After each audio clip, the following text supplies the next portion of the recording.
Well, up next on Finals Fever, it is the Europa League, and arguably the most interest in any of the European finals this season, because it's an all-England affair between Tottenham and Manchester United, and it will take place in Bilbao. And Manchester United, Mark, have already had a little bit of experience of playing in Bilbao. Will that help them along the way?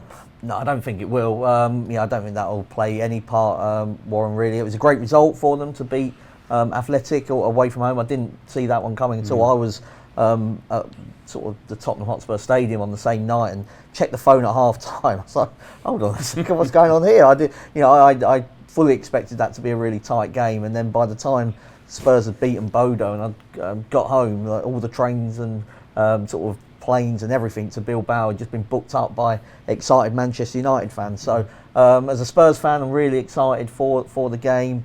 Making the long trip on Sunday via Malaga. The wife wasn't particularly happy that it's sort of a 5-day trip, but needs must, and if I leave now I might just get there. I think Mark's wife heard Malaga and thought, oh, maybe a holiday, but not quite working out as planned. Not for her anyway. James, in terms of these two teams' seasons, of course, in the league, it's been an absolute disaster basically across the board for both United and Spurs. I can't remember a time when so much hinges for two clubs on one big final. Absolutely. I mean, I think for neutrals, unlike Mark, that there is going to be some kind of grim fascination to this final, because, as you say, United going to have their lowest finish since they were relegated. Tottenham really struggling as well, and it doesn't reflect brilliantly on the Europa League that these two were at the top of the betting at the start of the season. They've been hopeless pretty much ever since, and now we're looking forward to seeing them in the final. But it adds a real layer of interest to the game, and I think as the betting suggests, the to lift the quote the trophy betting is very tight, and I think it's going to be really intriguing. I think, Warren, it's sort of worth pointing out, certainly from sort of Tottenham's point of view anyway, that in like a generation of fans, this is either going to be the best season that they've known or the worst season, and it rests solely on one match. And I just can't remember sort of teams being in that position before. I'm sure they have been, but it almost feels like a playoff final, and kind of that joy that's going to come from what would be being in the Premier League, or in this case being in the Champions League, to kind of the whole nothingness of the campaign. There's no real safety net for the losers, is there? You're not even looking back and saying, well, we did well to get there. I mean, both clubs were expected to get there from the start. So it's. Nick, I'm going to put you on the spot a little bit here, but there's not much between the two of them in the league in terms of the standings. Who's in a better position at the moment as a club? I think when they're all fit, Tottenham's best 11 is better than Man United's as it stands right now. And I think football fans sometimes have become conditioned to believing that when we talk about injuries, that it's an excuse for poor performance rather than a reason. And the amount of injuries Tottenham had in the middle of the season, they couldn't win as many games as they were expected to with the players that they had out. The keeper was out, both centre-backs were out and one full-back, injuries in midfield, injuries to Son and Maddison and Solanke. I was convinced in the middle of the season that this would all turn out perfectly for Spurs, because all these players were going to come back fresh in the spring. The Europa League's a bit weaker than we've seen before, because the Champions League being expanded to 36 teams. There's 4 more teams in the Champions League that would have been in this tournament and rivals to Spurs and Man United in previous years, and maybe that's made it a little bit weaker as well. I just thought everything was going to come right for Spurs. What I didn't see was them unravelling to the extent that they'd be 16th or 17th in the league. I didn't see it going that far. And even now we're talking about wanting to see Spurs best 11. Well, already Maddison and Bergvall are out, so it's not their best 11 as it stands. It wouldn't put it past them getting one more injury before they go there somehow. All that said, I do think Tottenham are the better side. I try to be rational about things, and I don't like this idea that Man United just find ways to win finals and Tottenham find ways to lose them. But I can't help but have that in the back of my head, and you must be the same, Mark. I think Spurs have lost the last 4 finals and they haven't scored in any of them, and so that immediately you think, well, that's bottle jobs. But then you look at the 4 teams that they actually played against. It was Pep's Man City, Klopp's Liverpool, Ferguson's Manchester United, and Mourinho's Chelsea. So, realistically, we would have hoped for more than no goals, but realistically, weren't going to win too many of those games. So, I think I'd be less inclined to sort of be worried about that. United's win over Man City in the FA Cup final last year, that did come out of the blue, and it was a very good performance. But they lost the final to Villarreal a couple of seasons ago, and Villarreal had never won anything in their life, and nobody said at that point, oh, United always win finals. And they scraped past Coventry in the FA Cup. Yeah, and well. the lad that was offside for that goal, I mean, that wasn't because United are steeped in history. So,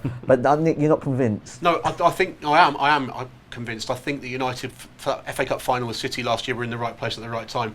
5 days before the game, City had just won the title, 7 days before, and Grealish and Rodri were out, spotted partying. If that had been a Champions League final, not the FA Cup final, they would not have been there. So I think City took that FA Cup final for granted, which would go back to the FA Cup final. That's bad news for Palace because they won't do that this year. But they haven't just won a title. So I think United got a little bit fortunate that day. I'm sticking to my guns here, and I want to be with Tottenham, but I was really bullish coming into this a few weeks ago. When they drew Bodo, I thought they'll definitely get through this, and I want to beat them against if they can play United, because obviously Bilbao were the favourites for that tie, and they took care of that. I thought I really want to be with Spurs here. They've lost 2 players to injury since. They've been even worse in the league, although so have United, so put a line through that. So I'm still with Tottenham, just not quite as confident as I thought I might be. I'm here to boost you, Mark. Don't worry, we'll forget all that talk about cup bottle jobs and all this. In terms of the form guide, Spurs have beaten United 3 times this season, unbeaten in 7. Should we maybe look into that a bit more? Well, I'd say that's more relevant than kind of Tottenham losing a final 10 years ago or whatever. But I tend to, Bruno Fernandes got sent off in the first game of those. The League Cup quarter-final, I was at that game, it was just bonkers. Hectic, and Son scored a corner, and the whole game was chaotic. And then the third game, United had we talk about Spurs injuries, United, it was like kindergarten on their bench, if you remember. It was Lindelof and like some 15-year-olds. It was crazy. So I wouldn't read too much into it. I think that they're 2 teams. There's not much between them. If I look at it, I go goalkeeper, not much in it. I think Tottenham have definitely got the better defence. Despite what their sort of record might suggest. United's midfield is better because Bruno Fernandes, I don't understand the hate he gets from kind of Roy Keane and some others really. I think he's sort of a victim of his own success with how good he is. I think Tottenham have got the edge in the centre forward position. I think United have got the better manager. So there's not much in it. My best bet for this game is Tottenham draw no bet, and the reason is that when they've got that back 4 and goalkeeper together, they've only played 30 times together. So that's Vicario, Porro, Van de Ven, Romero and Udogie. They've played 30 times together in sort of since Postecoglu arrived, and during that time they've only lost 6 games. They've won 18. Their average points per game is 2. And if you can average 2 points per game over the best part of a season, that's 30 matches, you're talking there about a really solid team that sort of is Champions League level. Now, they've not reached that level this season, but they've had injuries to virtually all of those players. So I think there's more excuses for why it's gone wrong for them than there are for Manchester United. I mean, Milton Smart just mentioned Bruno Fernandes there, and he scored 7 goals. He's the leading scorer in the Europa League. There seems to be so much pressure on him to deliver goals, because where are they going to come from otherwise? Yeah, you're absolutely right. I mean, United's attacking recruitment has not gone well for a long time. We're going to come on to Anthony in the when we talk about the Conference League final. But yeah, I think you're quite right, and I think Mark's point about if Tottenham can get that first choice defensive unit out, then they don't have much to fear from United. My bet for this game is Tottenham to win and under 3.5 goals. Feel like they're less expansive in Europe. I think 4 of their last 5 Europa League away games have had under 2.5. And just looking at the way they soaked up a lot of pressure away to Eintracht Frankfurt. Then there was a lot of talk before the trip to Bodo Glimt. All the makings of an awkward night, and Tottenham produced a pretty professional performance, which, let's face it, they don't always. So I think they've got a real opportunity to frustrate United, and then, as Mark said, they've got some useful attacking players as well. Nick, a lot's been made of Ange Postecoglu saying earlier in the season, I always win a trophy in the second campaign. he's had to deal with that comment throughout the whole of this season. He's going to have a huge grin on his face if Tottenham can get over the line, isn't he? Yeah, and rightly so, because if you come out and make a big comment like that and you back it up, you deserve it. You know, he's been a bit spiky, as you'd expect. He's a manager in 16th or 17th place. He's also gets asked some pretty stupid questions in some of these press conferences, and he gives them back what they deserve some of the time. So I'm quite a big Ange fan, actually. I like him, and I hope he wins. Mark, does he keep his job even if they win? You know, No, even if they win, I can't. He might go anyway. I think he'll be saying goodbye. It'll be his 100th game. I think it'll be 100 and out. And rightly so. You know, I think his prickly nature wears thin now, and you know, the kind of mate shtick has kind of run its course. So, yeah, new manager, hopefully with a trophy in the bag, though. Well, we shall see. It'll be an intriguing encounter in Bilbao, that's for sure. And SBK will be running a 50% bet builder boost on all 4 of the finals that we're covering. Maximum stakes and terms and conditions apply, but certainly one to look forward to. Just a reminder, it's on Wednesday evening for Tottenham against Manchester United. Wednesday, May the 28th, we'll see the Europa Conference League final, and it's another English club in action as Chelsea take on Real Betis. It's been a competition, Nick, where pretty much from the first ball was kicked, Chelsea were the red-hot favourites to win. Yeah, they were, and people can talk about whether this competition's really beneath them or whatever, but they finished 7th in the league, and that's where you go. So there's no exceptions for it being Chelsea. Does it devalue the competition slightly that they've played reserves basically the whole way through and now they're into the final?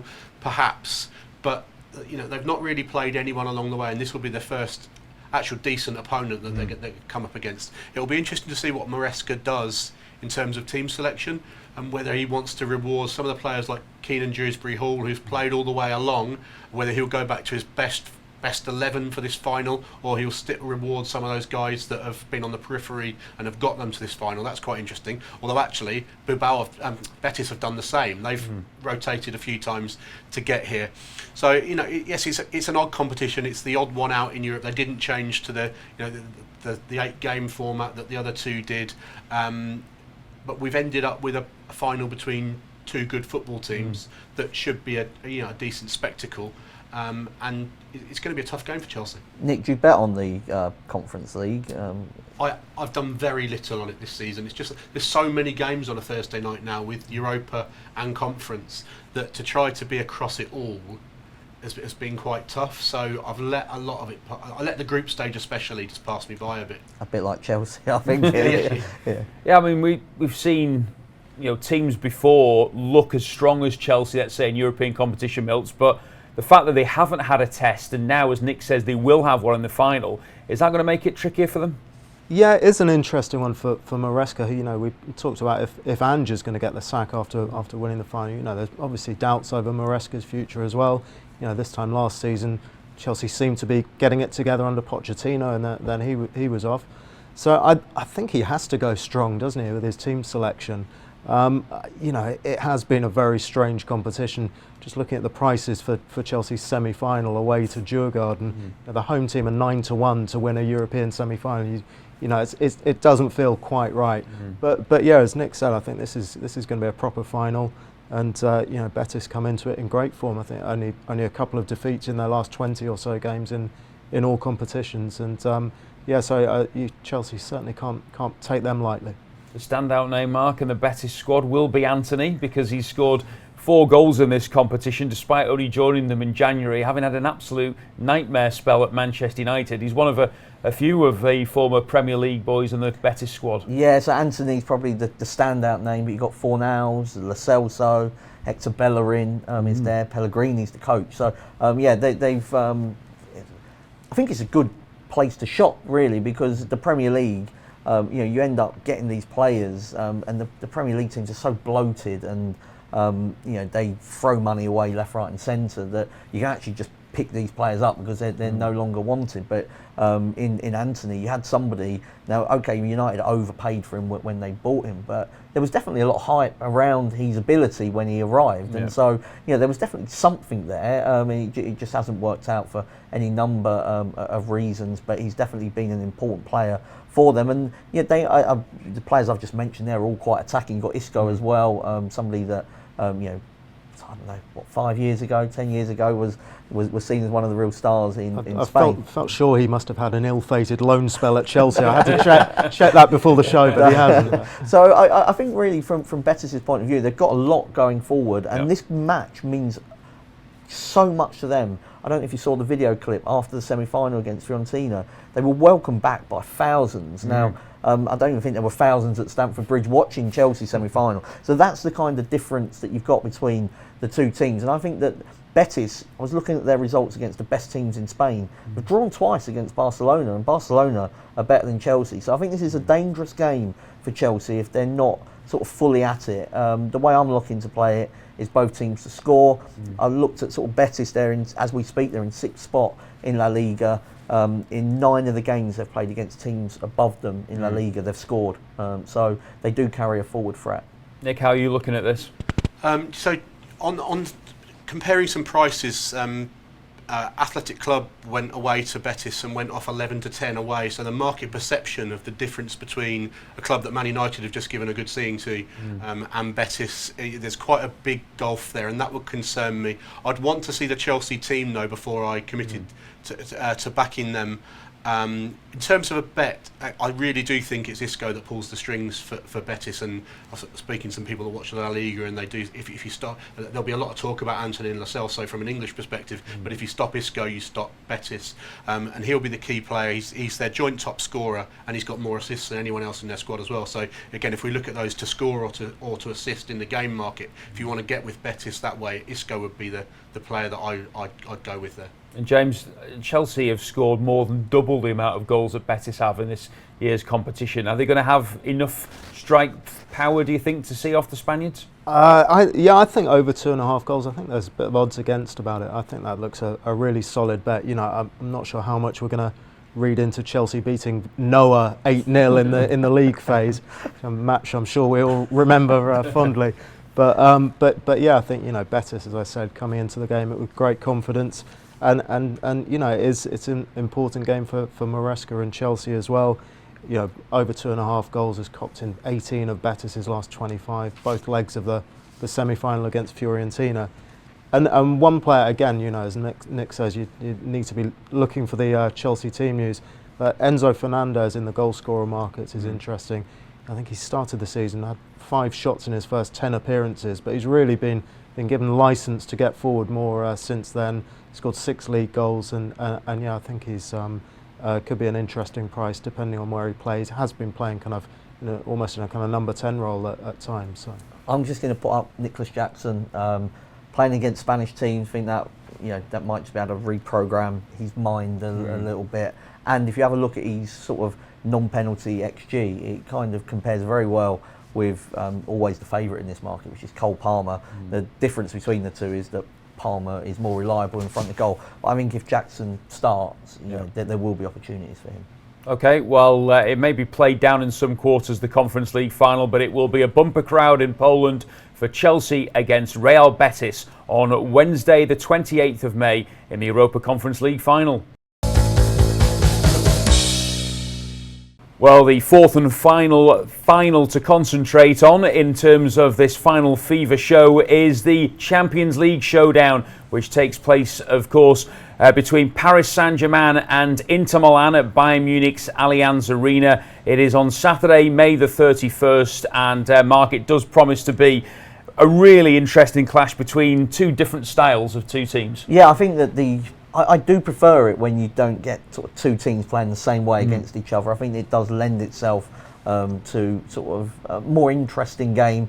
I think Barcelona against Paris Saint-Germain would have been the dream final from a football point of view, and also Nick was telling me before he was on Barcelona to win it, and then So you topped up on Bayern Munich, so Inter are kind of not his favourite team at the moment. But I like the fact that we've got two different styles of play. I think had it been like an Arsenal-Inter final, could have been a slog, really. And recent trend in Champions League is for low-scoring games. I think the fact that Paris are there means that you're going to get an open game, but it's not a completely one-sided game, because having beaten Bayern and Barcelona, Inter have shown that they really like sort of playing as the underdog, but also on the counter-attack. So I think it's set up to be a brilliant game. Champions League final is always my favourite match of the whole year, and I can't wait for it. Bizarre, James, when I looked at the head-to-head stats, that these two have never faced each other in the Champions League before. You just automatically think that, so many Champions League games these days they will have done. So it's going to be a bit of a first in terms of that. And as we said about the other finals, Inter 3 times champions, Paris Saint-Germain not won it yet. Is the tension going to get to them a little bit in the final? I don't know. I just feel like the way that Luis Enrique has kind of developed this side, it's been a really tumultuous season for them. After that slow start, after losing Mbappe, it took them, months to really hit their stride. Dembele was dropped for the league phase defeat at Arsenal for disciplinary reasons, and you don't want to retrofit the narrative too much, but looking at the way that they've played since kind of November, December, there is that incredible team ethos, and Dembele, a player who scored 3 league goals last season, is suddenly the most lethal finisher in the competition. And the other thing you'd say in PSG's favour is, you can ink their starting 11 in. They've had very few injuries, obviously able to take it easy in the domestic competitions, and just the balance of the side, the fitness. I think that blend of sort of finesse and steel that they showed, knocking out Liverpool, Aston Villa, then Arsenal. I think they set a really high standard. I just want to say that Milks is saying that not to retrofit the narrative. I mean, no football pundit would ever be able to work again. That is how we all work. It's how most people judge football, to be honest. I mean, the irony will be there, Nick, certainly, if PSG lift the trophy, when you think that they've had Messi, Neymar, Mbappe, all the big names brought in to try and bring them this trophy, and they could do it with more of a team ethic. Yeah, the signing in January of the Georgian, don't make me Paul Merson his name, but has made a huge difference to me. I don't understand how all the Premier League clubs have missed him, because he was so good at Napoli, and he's gone in there and he's made a huge difference to the team and elevated them. Because Milts mentioned that night at Arsenal where they played in the league phase of the competition. They weren't awful, but got beat 2-0, and they didn't look like a Champions League winner at all. They ended up finishing 15th in the league phase. Well, that's Man United and Tottenham levels, isn't it? Where they've done so. You couldn't see before Christmas what PSG were about to become. It was really that night against Liverpool. Actually, they lost the game, but the way they played in that first leg made everyone sit up and like, hold on. They might play in a so-called Farmers League, but this is exceptional what they've just produced here. They still need a penalty shootout to see off Liverpool. That seems to have got forgotten in all the narrative now, that they could easily have gone out that night. Yeah. And I just think this is going to be very close, and because PSG are clear favourites, I actually narrowly favour Inter here. Nick, Arne Slot said after the first leg that on the kind of underlying numbers that Paris Saint-Germain were the best team in the competition. Is he working off different software to everyone else? Because I don't remember anyone. It was something he said, and I remembered it. I was like, I can't sort of work out what he's sort of looking at for them. Yeah, I think it'd be hard pressed to argue that case prior to that tie. That they've been the best team in the tournament. Maybe their modelling's just really good. Well, they should be betting into Asia, shouldn't they? Liverpool. I didn't have them as the best team in the competition prior to that. They can justifiably be called that right now. But I just think this game is going to be very close, quite low event and low scoring probably, which is not what Inter's semi-final became. But Champions League finals traditionally are tight and low scoring, and if that's the case, it favours a possible 1-0 underdog. So without any real confidence here, I'm slightly Inter side. Well, I mean, just doubling up basically on what Nick mentioned there about Inter's style. I mean, they've kept 8 clean sheets in 14 European ties this season, Mark. But you look at the semi-final against Barcelona, and they showed they can do it at the other end of the pitch as well. Yeah, I mean, the semi-final and the quarter-final were strange games because they were outshot convincingly, but they did create a lot of chances. I mean, if you go back to the first leg against Barcelona, it finished 3-3, and you couldn't work out kind of that game at all because there were times when Inter would have been gutted that they only finished 3-3, and there were other times when Barcelona looked like they were going to score 5 or 6, and it was pretty much the same at San Siro as well. I think Inter are very good at hanging in there. Dumfries on the right-hand side is a threat going forward, and also decent defensively. Bastoni's a very good centre-back. They're strong on set pieces. They like to counter-attack. They've got quality up front with Thuram and Martinez, and in midfield it's probably more workmanlike, but Barella is the standout one in there. So they've got a reasonable chance. I just prefer Paris Saint-Germain to lift the trophy would be the way I would go. I think the fact that they've been able to rest players for most of the season really will be beneficial, because Inter have been fighting on 3 fronts for the whole campaign. They've got the oldest team in Italy, the oldest team in the Champions League, and if it goes the distance and it even goes to penalties, Jansson was not a bad goalkeeper, but I'd be wanting Donnarumma there, and if it is to be won in general play, Kvaratskhelia, Dembele, and then whoever plays out of Doué or Barcola on the other wing, I think it's just more explosive. In terms of Inter and their fitness issues, Milts, would that worry you a little bit, because Thuram and Lautaro Martinez have had knocks in the build-up to the final? That's it. Yeah, I mean, Thuram was a doubt, wasn't he? I think for the first leg, and then Martinez clearly struggling. But yeah, and they are so important to Inter. I mean, the backup strikers, with all due respect, are not. Taremi are now. Yes, are not great, and those two produced some really magical moments. The Thuram back heel and then Martinez's finish against Bayern was magnificent, and then we saw them in the semi-final as well. I just think Barcelona were to a degree architects of their own downfall there, and Paris Saint-Germain just seemed to have that balance between attack and defence. Seem to just be a bit shrewder when it comes to now the forwards can bomb fullbacks can bomb forwards. I think they're not going to be quite as naive possibly as Barcelona were. I think it will be an open final actually. I'd be edging towards Paris Saint-Germain to win and both teams to score. Just mentioning the quality of those strikers, and one player bet to look out for I think is Nuno Mendes, the left back in the shots markets. Maybe to have a couple of shots. Scored in both legs against Aston Villa in the quarterfinals. I think he's scored 4 goals in the Champions League, and we saw in the second half of the second leg against Barca, Gerard Martin was the kind of key attacking player on the pitch for Barcelona. Had so much space out from left back, so yeah, I think he's one to watch there, Mendes. Where's this game won and lost for you, Nick, in terms of areas of the pitch? I think the central midfield. I think Barella's a massive player for Inter, and PSG central midfield with Vitinha. He doesn't look like the player I remember from Molineux. I'm not sure. I'm not sure what cheat mode was used for him to become what he's become. So I think Barella's really important in the central midfield. If I was having a player market bet, I'd maybe look at Jan Bissek for a booking. I think the way that he'll play right side of the 3, and the way that Dumfries bombs forward, he will be left isolated sometimes against the Georgian.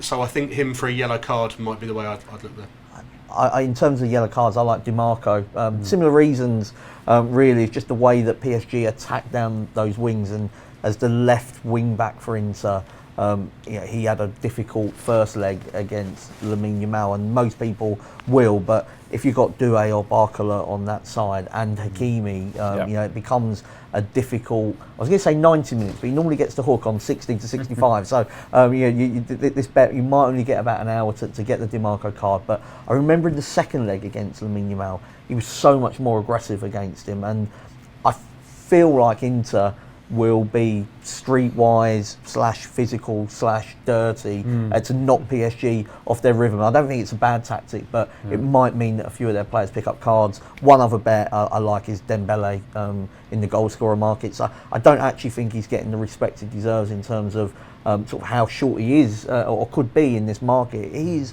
putting up numbers of an elite forward, top scorer in France, come alive in the Champions League knockout stage.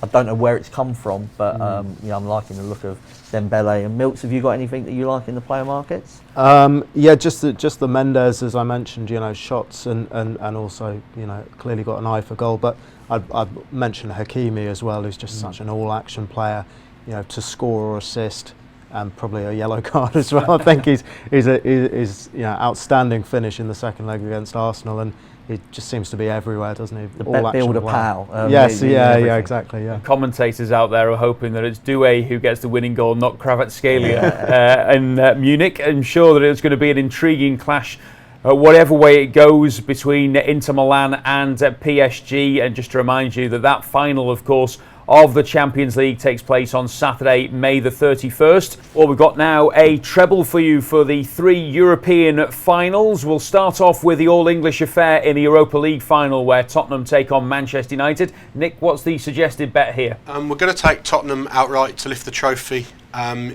What's a very close final, but probably Tottenham's best 11, as close as it will be to it, is slightly better than Manchester United's, and we want to be with Tottenham in that final.